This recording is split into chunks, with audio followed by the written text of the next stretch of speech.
of our Across Retail Talks. My name is Reinhard Winiwarter. I'm the publisher of Across magazine, and I'm very pleased that so many people across Europe are here today. Our today's topic, in my opinion, a very, very important one: what's new in retail? Challenge accepted. A top-class discussion group is ready. Klaus Striebich will, as usual, lead this discussion as the specialist moderator. Please take part in the discussion and ask questions. Use the Q&A function. And in the next few days, we will send a summary and a video of this discussion via our newsletter. So that's it from my side at the beginning. I now hand over to Klaus. Klaus, the stage is yours. Thank you very much, Reinhard, and welcome to everybody, to the audience outside, wherever you are in Europe or in the world. It's always a great pleasure to welcome you here at Across Retail Talks, edition 3 in 2021. What will be new in retail is our topic for today, and there's a lot of things to talk about. Retail in the past, you may know that, was delivering and supplying goods people need. Retail now, or nowadays, is organizing solutions and creates emotions that people want. Retail will be, in the near future, maybe shopping, eating, playing, enjoying, working, educating, sharing, and much more to come. And there is a lot of things to be seen, to be shown, and that is what we want to discuss. Many buzzwords in our industries are common, so like placemaking, mixed-use projects, local supply, digitization, platform economy, omni-channeling, community building, sustainability, flagship stores, and. And I'm very pleased to have 3 famous, very well-experienced panelists in this round today, which I would love to introduce now. We would love to start with Julia Lehnert. Julia Lehnert is from AmRest, and I think she's better to introduce herself, what she's doing, and what we're hearing about. Julia, please. Yes, my pleasure. Thank you very much, Klaus and Reinhard, for the invitation. So I'm currently holding the position as Development Director for AmRest Germany. AmRest maybe is not known to everybody, but we are currently operating around about 234,000 quick service and casual dining restaurants in overall 26 countries. We are also developing operations in Western Europe, Russia, China, but the largest market for us at the moment is still Central and Eastern Europe. And I think everybody knows our portfolio. So we run a couple of very powerful brands as KFC, Pizza Hut, Burger King, and of course Starbucks, based on solid franchise and joint venture partnerships. We on top have equity brands. We own La Tagliatella, mostly run in Spain. And in 2012, we acquired 2 unique brands operating in China with around about 73 stores, Blue Frog and Carp. And maybe that's known to some of you, in 2018, we acquired Bacoa Burger in Spain and Sushi Shop from France. For Germany, I'm responsible overall for the entire portfolio of around about 200 stores. So I'm running the expansion, the estate management, facility management, very crucial topic at the moment with the hard and soft facility management, market planning, and the construction department. Thanks very much. Great introduction. And we are all getting hungry a little bit. You have a past coming from the fashion industry now to gastronomy. Was it a good move? Correct. It was an excellent move because I'm a passionate cook, and I think it was a very good move. I was holding a senior position at JD Sports before. Before I have a legal background, I was holding a couple of head of legal positions. And I think, again, being a passionate chef, doing a lot of 3-star cooking books during COVID-19, it was a great move, besides the fact that I love all our brands. Super. And if I'm right in mind, you're an attorney or? Correct. A lawyer, yeah. Okay, correct. Fantastic. But you seem to be a more, let's say, a salesperson, which is fantastic. Thanks for the introduction. My pleasure. Silvio, umdasch is known as a shopfitter company, but I think there's more you should give us in detail. Is it right? First of all, Klaus and Reinhard, thank you very much for the invitation to be with you. Yes, there is a little bit more. Just a few sentences to me as a person. My name is Silvio Kirchmair. I'm 59 years of age. I can't imagine, honestly, but it's true. From my education here, I started as a mechanical engineer, but as I'm not a very good one, I also studied business administration, and now it's a quite good combination to being a technician and a guy who at least understands a little bit of economy as well. I'm working for a family-owned company, which is Umdasch Group. Our company was formed and founded in 1868, so we're already 153 years around. Still the same family-owned. Today, fourth generation, and there is a fifth and a sixth generation in the background as well. We operate 180 units around the world with around about 9,000 or close to 9,000 people. Last year's revenue was 1.5 billion. Our group, 1.5 billion euros. Our group consists of three pillars, three divisions, as we call it. And the by far biggest one is Doka, which is the global market leader in formworks technology, especially when it comes to high-rise buildings over 200 meters. In that particular market, Doka has a global market share of around about 60%. So whether it might be in Shanghai, in Dubai, or in New York, buildings out of concrete are built with Doka technology. And the oldest part, and this is the youngest part in our group, is called Undergroup Ventures. This is a company which invests in disruptive technologies in retail and construction. So we are not doing pharmacies and things like that, but we're focusing on new things in retail and construction. And the oldest part of our group is the Umdasch Store Makers, which I have the honor to be the CEO. We are one of the 10 biggest store makers or shop fitters in the world. In Europe, somewhere number 4 or 5, in a market which is completely atomized, I might say, because our global market share is somewhere between 1 and 1.2%. In Europe, our market is somewhere between 3 and 3.5%. We operate the store makers again in 4 separate units, and these are organized for markets. There's one which is called food retail. Obviously, we do the grocery stores there. Europe on the European level, number 3 here. The second division is called Lifestyle Division, where we serve all these customers which you might find on high streets. That includes banks, that includes system gastronomy, that includes fashion as well, and things like that. Third division is called Premium Retail, where we serve the luxury customers, the Louis Vuittons, the Burberrys, the Hermes of this world. And fourth division is called Digital Division, where we do, this is not oriented in some branches and niches.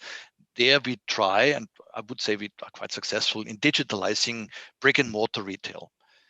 So the store makers, also to conclude with that, will expect the 260, 270 million euros turnover this year. And we experienced, but we'll see that later in the discussion, everything. We experienced markets which dropped by 70% during the last 12 months. We also experienced markets which grow by 50 to up to 100%. So we experienced everything, and I'm happy to share this this experience with you in the next few minutes. Fantastic, thank you so much. Maybe you're a lucky guy if you have an up and a down and a compensation or equalization. Laurent, you're from Mausfrère Brands. We know each other since many years already, based in Geneva, but Mausfrère Brands is a global operating company. And give us an insight, please. Yes, thanks, Klaus, and thanks, Reinhard, for the introduction. And hi to everybody around Europe. So yeah, a quick introduction from my side. Who am I? Who are we?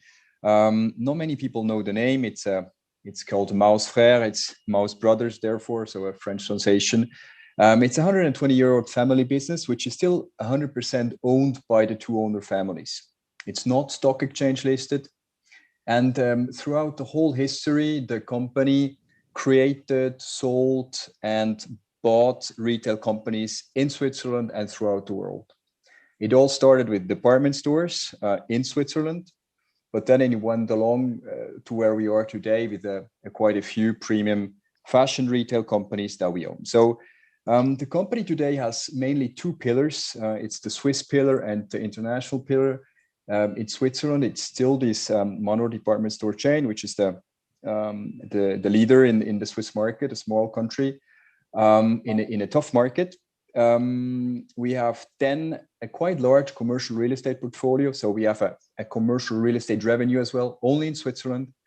And the third part, which is now leaving, is a do-it-yourself chain that we sold a couple of weeks ago to the market leader in the country. So that leads us directly to where the focus is today. So it's the international business, and that's where I work for. It's the MF Brands Group, which is roughly 3 billion of turnover in euros. We have 12,000 people around the world. The headquarters is in Paris, and it consists of 5 different brands. The most famous one and the most known one is certainly Lacoste, which is operating really on a global level. Fashion retailer, sports elegance, and we call it the inventor of the polo shirt. Then we have Gant. Gant is mainly operating in Europe and in Asia. It's this preppy college style, actually a Swedish company at the basis, but then moved to the States, came back to Sweden, and the HQ is still there in Stockholm. Is the inventor of the button-down shirt that probably most of you know. The third company is Aigle, so like Eagle in English, operating mainly in France and very dominantly in Asia. It's outerwear with a very sustainable focus, and it's such an old company, and it's the inventor of the rubber boots at the 1850s when the company was created. The youngest one, the baby in the company, is the Kooples, operating more or like worldwide. We have a small presence in North America, but then Europe and now newly Asia as well. It's the only brand in the affordable luxury sector, so a step up from the premium ones that we just talked about before. It's this rebel elegance. Probably some of you know it. It's amongst the brands like Bache, like Sandro, like Mage. So all of these Frenchy, elegant, young brands operating in this affordable luxury sector. And then the last one is Tecnifibre. So that's actually a producer of tennis rackets, balls, and cording. Bit bizarre that we own a producer of tennis gear, but they are very close to Lacoste, as Lacoste has a tennis heritage. So that was the reason behind, and there's a very close relationship when it comes to rackets from Lacoste sold by Tecnifibre and the other way around. If it's fashion, it goes this way. So yeah, the focus clearly today on retail on an international scope. Hopefully more to come. And my role in this company is to be responsible for everything that's related to real estate on a global scale. So it's roughly 2,000 stores, although not all operated by ourselves. It's a bit more than 1,000 all over the globe. And yeah, happy to answer a couple of questions to our group if of your interest. Super. Thanks very much for that interesting introduction. I think now we know what stands behind Maus Frère brand, which is much more than just a Swiss department store chain. There's 2 follow-up questions, Laurent, if you allow. I heard something that there's maybe a shift. It's a kind of thesis that retailers like MF Brands are moving from a department store company to a more mono-brand store company. Could that be the case? Is that one of the trends you are looking for? It's a tough question, and it would be very difficult to answer honestly, because it's Manor, as the department store is called, is even named after the owners, which are Maus and Nordmann, and it's a very deep part of the heritage of the company. But I think it would be I would not be honest if I, and I think I said it before, that it's a very tough environment for department stores. But at this moment, we still believe in the future of department stores. We keep them. We did not do anything against that. But I think we have to be very careful in how we evolve this business model within a small country like Switzerland. But yeah, I mean, the focus, selling do-it-yourself chain, the focus in the future will be clearly mono-brand stores on an international scale. Great, thank you. Now you're living 15 months in a pandemic, which was brand new for us all. What do you think is your most important key learning, Julia? What was your biggest surprise after these 15 months of living in, let's say, special circumstances? I mean, the most important thing from our experience that you need to have a kind of get guerrilla mindset. So you need to really speed up the decision-making process. You need to have the ability to bend pre-existing rules. I mean, we had to totally rethink our Starbucks business model, as we definitely lost being the third place between home and work. And for us, the key to survival was definitely the adaptation. That means you need to stay flexible.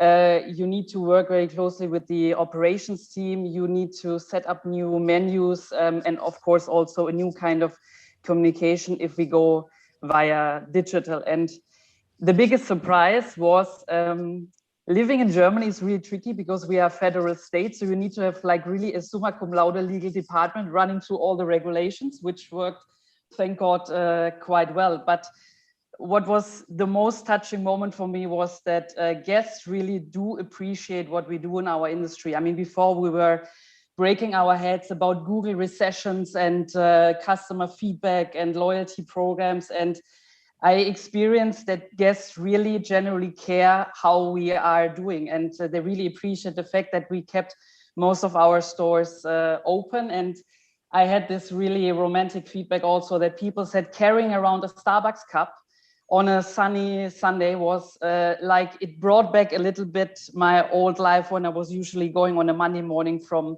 home to the office. So I was really amazed that people rethought their attitude towards the restaurants and the food industry, and that was my best moment, I need to say. Fantastic. Sounds positive or promising. Definitely. Silvio, what was your learning after the 15 months as a CEO of a company? I need to say that I hardly find anything which was good on Corona. Maybe, but personally, you know, I had a personal target in 2020. I wanted to reduce my carbon dioxide footprint because it was more than 70 tons, because it was measured in 2019, and my target was to come to a level which is lower than 50 tons. I reached 20 because of Corona, because I was not able to travel with planes. So maybe this was the good aspect. The rest, honestly, I'm happy that now life is to a certain extent coming back. But from a personal perspective, I had a few learnings, and one, the sentence is not from me, it's basically stolen from Mr. Poffet, the head of the Spar Group here in Austria. He said, the fast track gets empty during a crisis. And that's true. So you really can overtake if you are brave enough. The second thing is, as being responsible for 1,500 people, I learned to act fast and adopt and adjust afterwards. So not wait for a perfect solution. It doesn't make sense in a situation of crisis. And the last thing, and this is also basically a positive final note, nothing was as dramatic, at least from a business perspective, nothing was as dramatic as we felt and as it looked in the first instance. So after 15 months, I hope that we will not be forced to wear masks somewhere later down the year, and we'll have a life as we had it before. So I hope that very much. But it was a sort of stress test for all of us, basically. I think that's a good wording, stress test. And the good thing is that most of us have now, or see now, more than a light at the end of the tunnel. So we have a positive outlook on the one hand. On the other side, we know that we have to struggle somehow to get a, let's say, more relaxed situation. But let's talk about retail a little bit more. So many people say that retail isn't dead. Maybe unfortunately, some retailers are. So that's the situation we are faced with at the moment. Julia and Laurent, Julia, maybe you would start. Maybe you would like to start first. What has been the success factor for gastronomy and retail, and what will be a success factor in retail gastronomy from your point of view? What do you think? I mean, top line, and I think it didn't change that much before COVID, is being double down in digital. So looking at the retail partners who really took a very straight jump into the digital world by offering digital sales agents, virtual appointments. I mean, Nike was even hosting virtual workouts for their customers because of the fact that they couldn't experience Nike in a store as usual. I think that will be the success factor in the future. And of course, the COVID was speeding up the whole process. We had to rethink also our approach completely outside of the box, but we share the same experience. So if you want to be successful as a restaurant during COVID, the first thing is you need to put all your knowledge into a website, or you need to partner up with the aggregators. And if you miss that, then of course you will have severe problems in getting in and out of the pandemic. Oh, your point of view? I think what you said, Silvio, was quite interesting. Just beforehand, you said that nothing was as dramatic as it was expected to be. Yeah, now it's 15 months, and if somebody would have said that this goes 15 months, we would have said everybody's dead. Yeah, it's not the case. So retail is not dead for me. The answer is quite clear. It's the brand value. I think what we try to do now for many years, and not as successful for every brand that we own as maybe for Lacoste, but we work on that, is that a key of every retail company is the value of the brand. If you can explain the customer why he should buy at your place, online, offline, doesn't really matter, then he will keep doing it. And that's what we did feel. So the value of the brand, its identity, its purpose, its history has been explained also throughout the crisis.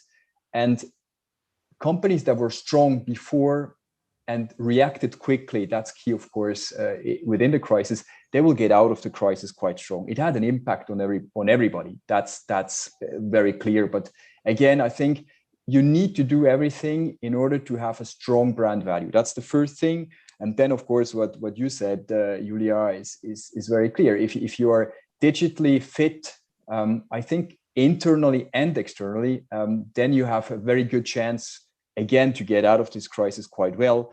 Yeah, me neither. I cannot explain how companies are doing that are not even selling online, but some of them do survive. Some of them can adapt to that as well. But I think it will be very tough. And that's as well that I can say for the international division. We were, for most of the company, digitally fit. And it's also important internally that you're fit to get over that. We were very quickly capable of adapting to that. And the customers reacted very well. The digital flagship was prepared. The sourcing was working. The logistics were working as good as they could. And I'm very confident when I look into the future that it had a big impact. It will probably throw us back 1 or 2 years in some aspects, but on the others, it moved us forward. So I'm quite confident that we will have a very good retail as well in the future. So having a digital, let's say, preparation and the brand value gives the chance, let's say, that you could have a shift in, let's say, offline sales to online sales, which is at the moment the most active discussion. Yeah. If the customer sees no purpose in buying your product, you can have the fittest online channel. It's not going to work. You need to give the customer a reason to consume because he has so much choice. So. That leads to the question, what has to be done as a retailer or as an operator to delight, inspire, or thrill the customers in the near future at your location or at home? What, Silvio, anything you could add on that from your point of view? Because you have, let's say, the services for that, right? In some particular cases, yes, we have. First of all, and this is maybe an answer also to the question before, as a service provider for the retail industry, in the last few years, I always experienced a very strong focus on the cost side, on the processes, which is everything is understood, nothing wrong with that. But I think during the pandemic, we also learned that the top line is basically the most important. So whenever we work for the retailers, we have to look, how can we reach the customer? How can we delight? How can we promote? Can we motivate them to buy from us, basically? So a more focus on the top line, not only on the bottom line, not only on the costs in between. I would say this is maybe something what we should learn of it. So what we do, there's one very important thing, and this is what we learned that will help to improve brick and mortar stores. personalization. So first of all, know as much as possible about your customer, and personalization of the services without violating the personality is maybe the name of the game. What does it mean? If we offer services, it's not good in the store to address a person as the person. So you need something, you need to know something about the person with artificial intelligence or whatever, to address offers which are personal without knowing them that they are personal. So basically, this is my my view on delighting and thrilling customers in the brick and mortar store. A very interesting point of view, and I love especially the word that the focus on top line is much more important than the cost discussion. So the customer is moving more and more in the center of our view, and which is good. So that means also offers products are different, and then there's a need for change somehow. Is there a change in retail, or maybe what could be new for the customers in retail gastronomy? Any examples or ideas? Julia? I mean, I think yes. Services. Sure. I mean, one thing I would like to add, I think what we really focus on in future is that we need to underline that health and safety is paramount. So there are, of course, measures we are taking internally, whether it's keeping more distance towards the next customer, really rolling out new kind of facility management, HVAC system, air cleaning, etc. But coming back to your question, Klaus, there are new formats, and the formats are not strictly to, let's say, a reduced size or to like no personality, because I have, of course, the Starbucks DNA in me, and our DNA is the most important thing is the relationship between the partner, the barista, and of course the client. So we will not stop putting a name on someone's cup. We are even doing that on a digital way. When we get our delivery out of our store, there's always the name on the bag. We are writing a small card. That's not something we are going to drop off. And of course, we have the latest opening was in Toronto, where we had like a 93 smaller format where you only have one partner behind the bar, and it's like you can only do grab and go, and you order via digital mobile app. And there's also other concepts. The most prominent one is in Tokyo. We just opened together with the local partner, and it's combining co-working with the Starbucks. So you have meeting rooms, you have single rooms, you have like small desks where you can make your telephone call. And that's how we respond to the trend that maybe in future, people will not sit in big offices anymore. They will sit partially at home. But once you are a little bit, let's say, frustrated of being always indoors, you have the possibility in renting a small premise at the Starbucks store where you can also enjoy the Starbucks service. So that's our way we are approaching the changes internally. And as a general good example, I don't know if somebody knows Tavola. Tavola is a startup from Chicago, and they are selling food offers with really low effort work together with the oven. So you get the oven, you can work, it's something like HelloFresh and Blue Ribbon, like you get a cook box, but on top of that, you also get the oven. So you just have to scan the QR code, and it's saying automatically you need to heat it up for 4 minutes. And that's something I think it's a tremendous but really interesting change within the food and restaurant industry. Interesting. Anything new from your side, Laurent, concerning, let's say, technical installments, shop fit outs, offers, products, customer approach? Yeah, there's many things have been said before. I'm a strong believer in two things, which maybe is not completely responding to your question where you talk about the shop itself, but a very strong believer in CRM, so data in every way, CRM data in terms of customer, but also data management in terms of sourcing, data management in terms of real estate. I think that's the key in the future, but everybody knows that. But it's not only related to the customer relationship, but also towards the relationship that we have with every stakeholders. Because what's the impact on that is that we can serve the customer as he wants to be served.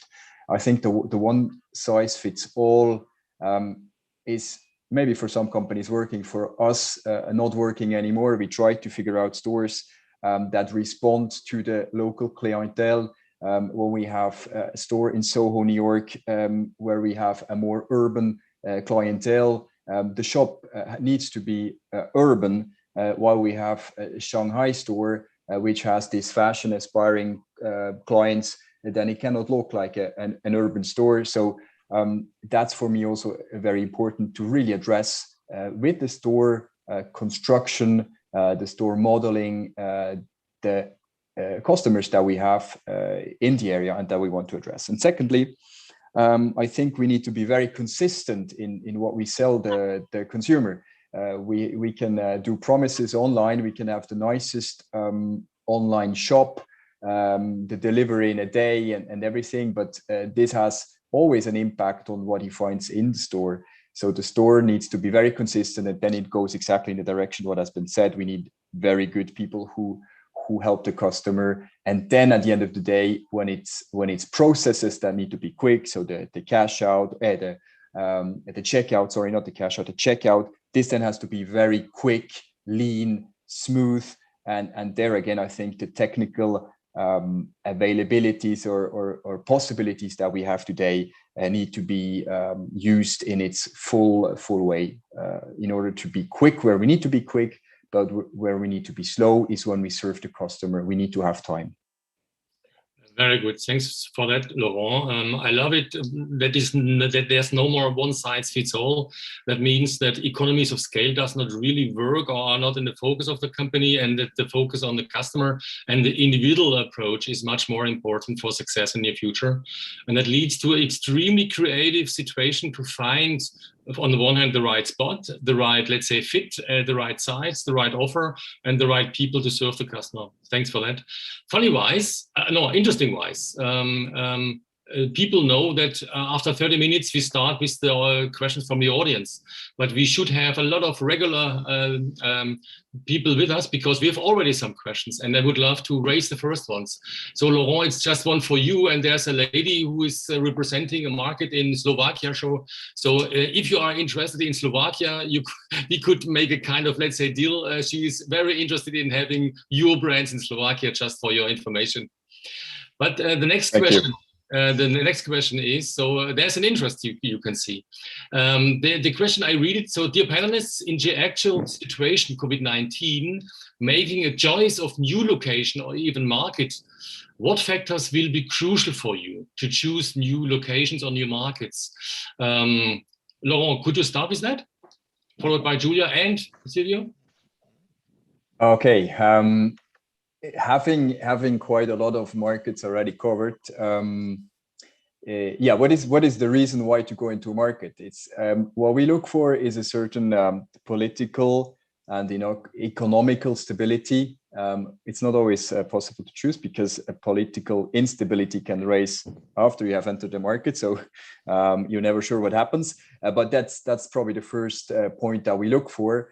And then, of course, with everything that happens online now, you're able to register as well today where you have high demand, either on your digital flagship by selling, or then secondly also through the social media where you have campaigns and you can actually check where the demand is coming from. So these can be factors that lead you to a decision to enter into a country. And then once the decision is being made, I think very importantly for us is to check out the business model in that we want to use. So what we did very long time, we entered the markets through franchisee or JV models, while we entered the main markets through direct retail.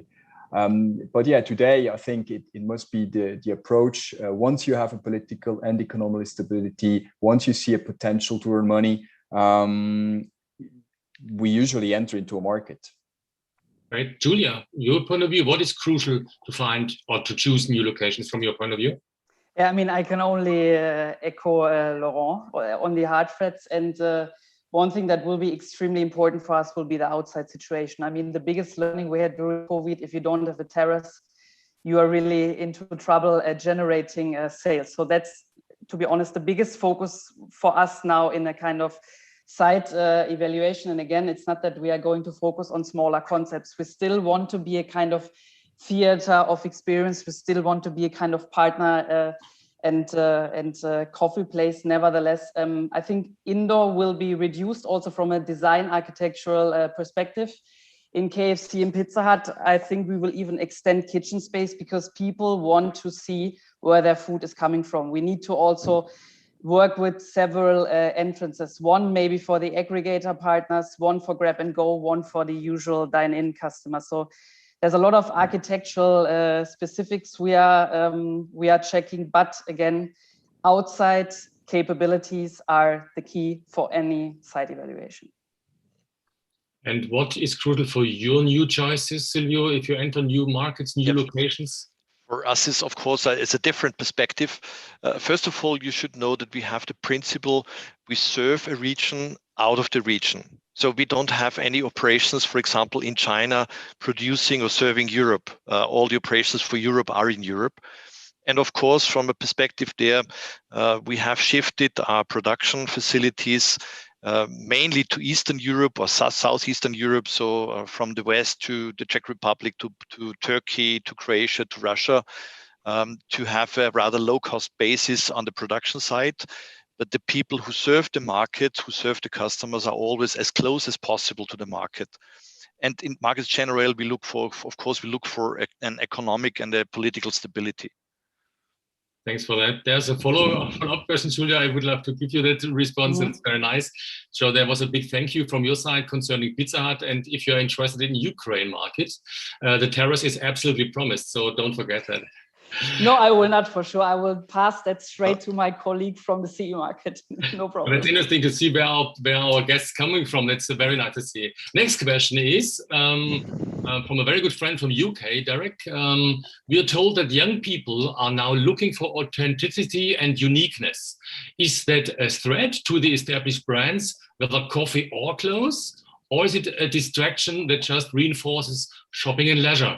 I would love to start with Silvio. What do you think? More unique and authenticity, or the combination, or how do we see that? You know, what we learned as a supplier to the retail customers, to the brands, is in the past, and this is now 5 to 10 years ago, we had big rollouts, even global rollouts. So everything was unique, but unique was the same. Today was basically not unique. Basically, today our customers say, if you enter a store, you need to know on the first meter that you are entering a store of brand XYZ. But you also need to know that you are in London, in Paris, in Berlin, in Munich, in Turin, wherever. So the past where we had the sort of one concept fits all the markets, that's gone. Now we have to adopt these concepts for our brands on regional necessities and also on, let's say, the brand image as its own. So I would say the future is a sort of standardization in uniqueness. We need to cover both, and that's a challenge, but it also gives opportunities.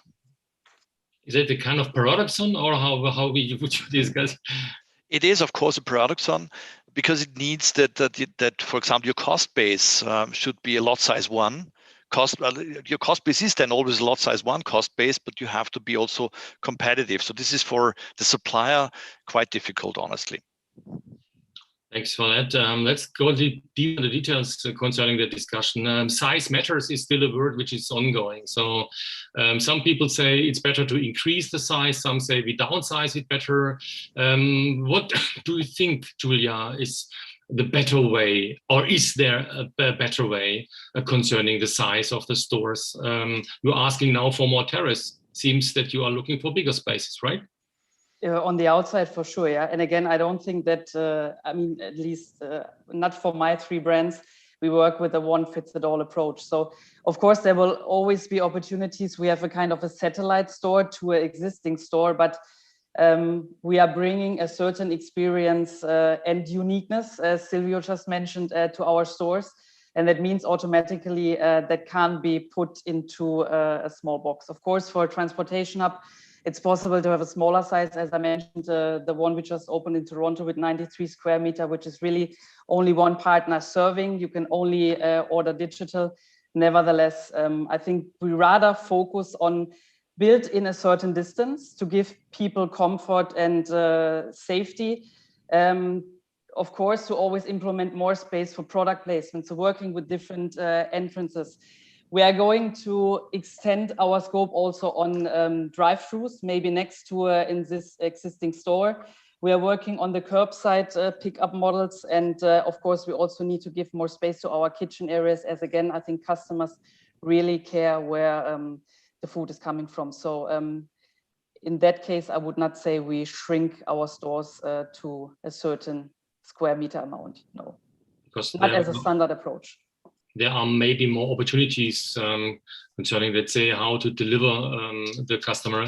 If you mention curbside or drive-through, whatever it is, and if I'm right in mind, all the drive-through stations have won in pandemic times. So yes. That was one of the, let's say, winning parts in the gastronomy. Having this drive-through station you are okay. Having none was a problem, right? Definitely, yeah. That was the winner out of the crisis, yeah. Thank you. Laurent, I read a lot about flagship stores out of your brands, so that sounds bigger and bigger, not smaller and smaller. How do your customers see that? Yeah, it's definitely the case that the stores are getting bigger for us, but on the other hand, we will most likely have less stores, at least when it comes to the full price business, and that's definitely an impact of what happened through COVID and the consequence of the shift from offline to online. So I'm very much convinced, except for Asia or specifically China, where we will have a very strong expansion, probably open 50, 60, 70 stores per year within the next year. That's at least the plan. But when it comes to the old markets or the traditional market, we will reduce the amount of stores, most likely, but have bigger stores. This is also the reason, not only because of the pandemic, because we need to have more air, etc. We need to have more space, but it's also when you have a strong impact on your brand value, when you want to transport your brand value, when you have less references in your store, you need to have more space to display your products. And that's the consequence out of it. We have also taken in some more references, etc. But you need more space if you want to better display your products. And that's the consequence out of it. But together with that, as I said before, less stores. The online penetration is very strong when you have big flagship stores. But then, on the other hand, you need less stores around the big flagship store. And therefore, it's an equal impact on your investment or on your capex when you reduce the amount of stores, but you invest more in the existing stores while they get bigger. Thanks for that.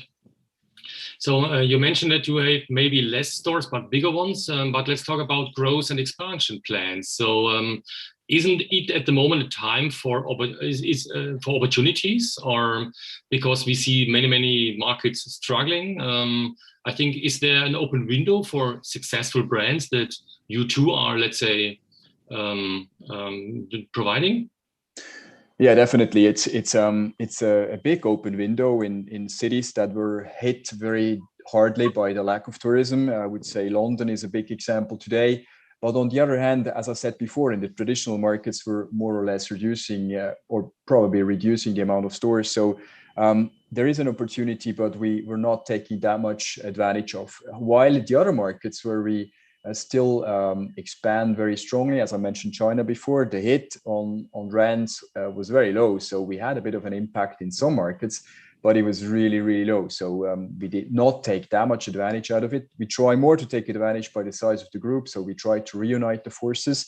That's why I exist, or my department exists.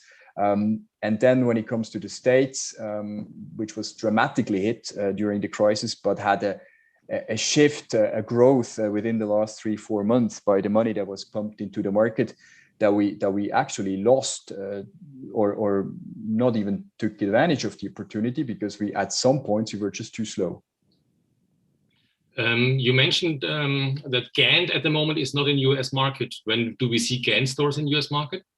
We just closed the last one roughly 6 months ago, or so. At the moment, it's not a subject. Who knows what comes in the future? But no, it was. We were not successful in the market. We were losing money. We were not doing it right. So for the moment, it's not a subject. Okay. Silvio, what could umdasch do to provide these retailers or gastronomy operators to use the existing opportunities in the market? So basically, it's our strategy to add, I would say, artificial intelligence to furniture. So let me just give you an example. A telephone company has built in artificial intelligence in their stores. The moment when a customer enters the store, the system, so to speak, knows which kind of contract does the customer have, when did he buy the last phone the last time, how many services does the customer use? And you see, for example, that information specifically to the customer is not personally addressed. This would be wrong. But you see the specific information which fits to that specific customer on the screens in the store, just to set basically the scene. So this is what we try to learn, not to learn is the wrong word, what we try to motivate our customers to, that everybody has to know more, or has to know more about its customers, or at least as much as possible, to have a sort of equality with the onliners, because the onliners know everything about their customer, and the brick and mortar retailers have to do basically the same. So yes, we try to motivate our customers not to digitalize because of digitalization. We try to do it because your process might be better, your top line could be better if you adjust to your customers. Interesting. Thank you so much. There's a next question from our colleague from the advisory board, Chris. I read the question. So, with regard to the customer, I love that start. With regard to the consumer, can the panelists give us their experience on this aspect? Has the consumer become more patient and tolerant of errors, mistakes since the pandemic, in terms of order, service levels, etc.? Or has the consumer become even more demanding to solve problems more quickly and effectively? Who would love to start? How about the consumers in pandemic times? I can start. I think it has. The consumer has become less patient because he had no opportunity than shop through the digital window. So there was no choice, and therefore this had to work. So my question would be very clear: if logistics did not work, you had a problem. And honestly, yeah. Sorry, Silvio? Yeah, my experience is the same. People have developed into a more demanding level. I do not know whether this is a consequence out of Corona. I see it as a principle. People have high expectations, and you have to fulfill them. If you don't meet them, you get into trouble. Julia? I would say for our case, it was actually the opposite. So I can see that people are actually really, what I said at the beginning, more thankful that we are still up and running, and we are keeping very high safety standards, and we try our utmost to generate a kind of barista welcome feeling still in the stores. So I need to say that the feedback is overall positive. We are really overwhelmed also on the success of Starbucks delivery, because I think everybody knows coffee is probably the most difficult product to deliver. It's not like KFC and Pizza Hut, and the feedback overall is welcoming, appreciating, and less challenging than before the pandemic. And I hope it will remain. Yeah, otherwise we improve our performance again. I think that's a big challenge for the near future. It looks like that we have a kind of mix of, let's say, loyalty of the customer, which is one thing, and maybe a high expectation because they now see what could gonna happen and what could gonna deliver, because the information overload is extreme, and I think there's nothing which is on the market which is not longer not known. So interesting discussion, and a high, let's say, expectation after pandemic times, when loyalty maybe is decreasing and expectation is increasing. Interesting. One of the buzzwords is digitalization, and maybe, let's say, digital stores, or let's say fully digitalized stores in retail and in gastronomy. So in New York has opened a restaurant fully digitalized, no more contact to staff, cook, whatever it is. There is a word called zero human interaction, ZHI. I don't like it really, but it's one of the buzzwords. How to optimize procedures, contactless 24/7 operation, blah, blah, blah. Lots of things. How do you see these kind of, let's say, fully digitalized stores, and are they the near future, Laurent? Maybe I'm a bit too traditional or too protective over my job. And I hope it's not going to happen too quickly. I think it very much depends on what you're selling. I can really imagine, and I can see it already now, that the fully digital stores, in terms of a small assortment of food, gastronomy is probably a bit more difficult. I can imagine very handy things like chargers or whatever, toilet paper and things like that being in stores. Like premium products or even luxury products, I cannot imagine. Then I was thinking, when you asked the question, we were not imagining 20,000 euro expensive watches to be sold over the internet 4 years ago. And now everybody has its own online shop, and they're selling huge amounts of watches through online. So I don't know. I think it will not have a huge impact on our business now when I talk about premium fashion, but I just don't know. It's difficult to answer. Yeah, sure. Julia, dark kitchen is also these kind of buzzwords. Does that fit to the digital processes in your company, or? I mean, in our company, of course, it fits perfectly, because we are running, I think at the moment, 5 shadow kitchens within our CE markets with our own brands. So for example, KFC, but also with digital brands. Nevertheless, and I cannot echo Laurent even more, I'm also very traditional in terms food and restaurant visits for me are part of being more than a meal. And of course, it's a place of collective memory. I mean, everybody knows, okay, I celebrated my 20th birthday at XYZ location. It was a blast because I had too many people sharing food on one table. And I think we will go back to kind of theater of experience. Of course, we adapt to the digital change with the shadow kitchen model. Nevertheless, the ultimate goal for us is still replying to the digitalization by still having great service and great experience within our brick and mortar stores. Thank you. Silvio, isn't it a business model for umdasch to do these digital stores? So first of all, I also support fully the idea that that people in general are a success factor. So I believe that the unmanned stores, the micro market 24/7 and so on, will have a future and will be part of our future. Interestingly, we see a strong support, I would even say an affinity to that kind of technology in China.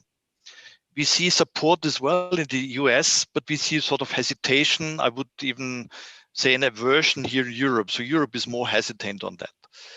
I have a personal experience in Valdobbiadene in Italy. There is I have just the German word, Wirtshaus ohne Wirt, so I think it's cantina without host.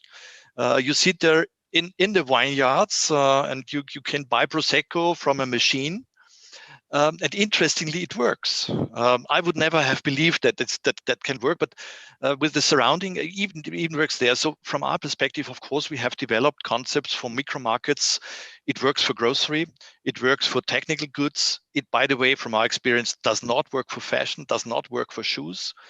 But it worked for some kinds of assortments, and in these particular market niches that will develop, we will see more unmanned stores in future, but it will not be the majority there, I'm sure.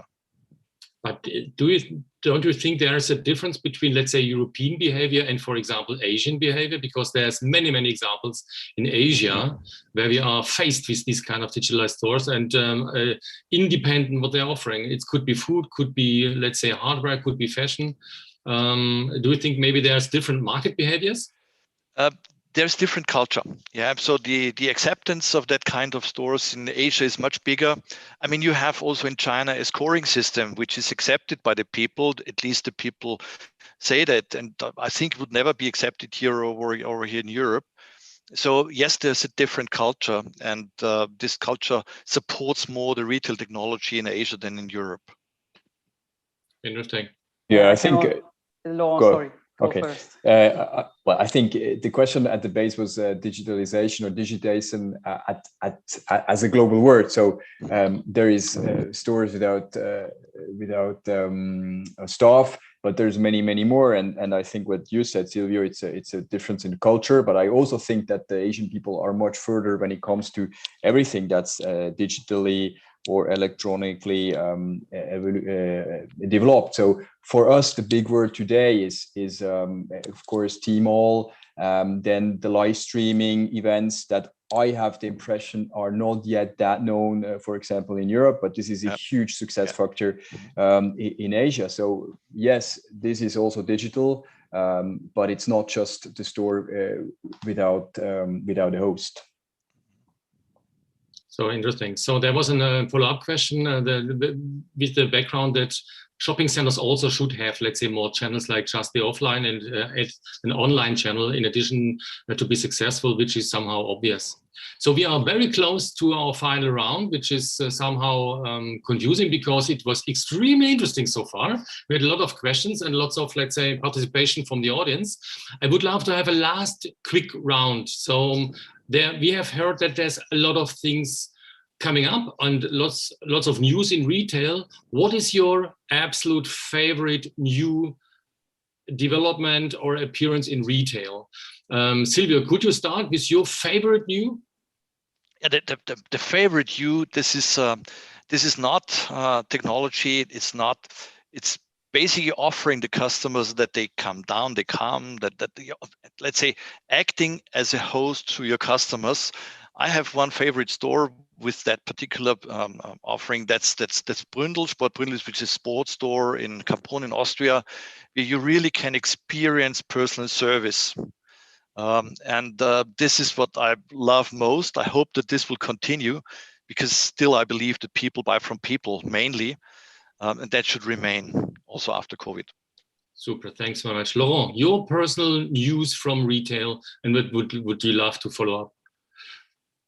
I'm a big fan of Nike, not a specific store, but I'm a huge fan of Nike. I think it's a role model of retail when it comes to store experience, the Nike Labs, the Nike Towns at a couple of years ago, the way they sell online, the way they can they created this incredible brand value that people are following them, that they sell what they want. At the end of the day, with the swoosh, it's working. So for me, Nike is a fantastic retail concept in every aspect.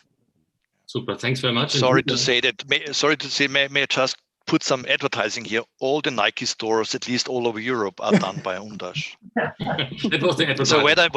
So whether it's New Camp in Barcelona or the Nike Innovation Store in Paris, it's done by us. But it's innovated by Nike, I have to say. Fantastic. So I'm afraid your sales are booming like hell now. Julia, your favorite one? The favorite one is that I feel that the willingness of socializing is really coming back. I mean, I know so many people that are just frustrated by eating food out of a paper box. And what I also like the most is that certain food chains are really opening up for a wider crowd. I mean, I always use this example of 3 or 2-star chefs sending out boxes, giving us the opportunities of being a kind of wannabe chef, enjoying food we maybe never had before, or it was difficult to get even a table at a respective restaurant. And again, I think there will be a certain trend developing versus digitalization. Nevertheless, I think we are still a place to meet, and thank God I can see the willingness that this is coming back, depending on the state in Germany, very fast. Super, thank you so much. So it was a fantastic round. I have to thank you all, Julia, Laurent, and Silvio, for that great discussion. I think many key takeaways for our audience. I wish you all the best. Good luck. We see a bright retail future, which is good, and let's work on that. And now I hand back to Reinhard. Thank you so much. Thank you. Thank you as well. Thank you very much. Brilliant discussion. Many thanks from my side. It was extremely exciting, informative, and also entertaining. And also, thank you for a lot of inputs you gave us for our future editorial work. Thank you very much. As mentioned at the beginning, We will send a summary and also a short video of this discussion via our newsletter next week. Many thanks to the panelists. Many thanks to all of you for watching, and maybe we see each other soon at another Across Retail Talk. So, greetings from Vienna. Goodbye. Have a great time. Goodbye. Have a nice time. See you. Bye-bye. Thank you very much. Thank you. Bye-bye.